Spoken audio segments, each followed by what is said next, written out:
que derrière le président, il y a des gens voilà, ma question c'est qu'est-ce qui fait maintenir ces systèmes même quand le président change? Il y a toujours le système qui continue. Ok. Bon, il y a un principe qu'on appelle le principe de continuité de l'État. C'est-à-dire quand un président quitte, l'autre qui vient, il continue sur base de ce que l'autre président a laissé.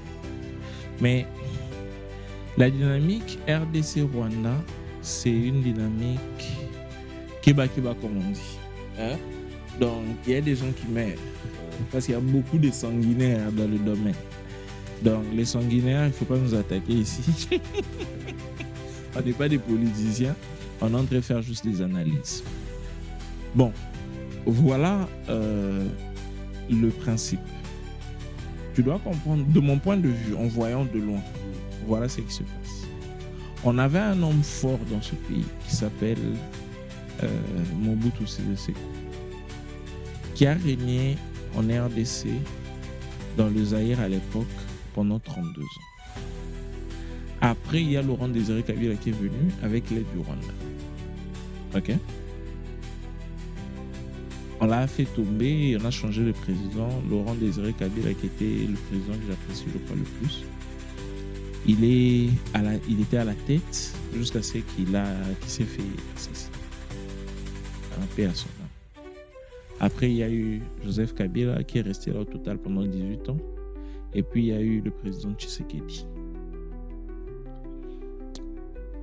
Pour certains pays, plus on est déstabilisé, plus ils gagnent.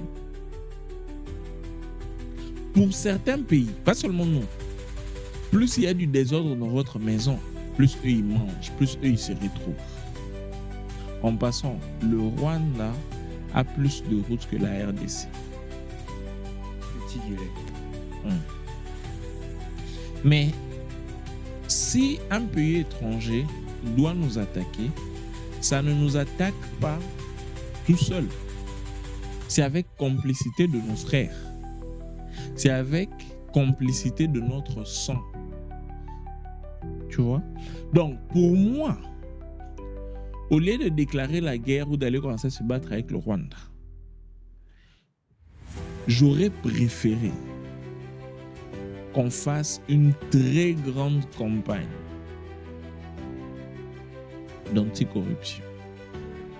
Qu'on fasse une très grande campagne. Quand je parle de très grande campagne, je ne parle pas de propagande. Je ne parle pas de propagande. Je ne parle pas de juste passer à la télé pendant très longtemps et puis ça suffit. Non. Je parle d'aller en profondeur. OK? Anticorruption. Patriotisme. Est-ce que les Congolais aiment encore leur pays? Tout le monde veut voyager, tout le monde veut se barrer, tout le monde veut partir. Je ne sais pas si je comprends un peu. Et on doit rappeler aux gens. Donc, il y a certains... Moi, je pense même qu'à ce niveau, on est au niveau où on doit apprendre de nos ennemis. Par exemple, au moment où on en est, le Congo, la RDC et le Rwanda, il y a beaucoup de tensions. Apprenons d'eux. Tu vois? Il y a seulement ceux qui se battent avec les émotions, qui sont là. Non,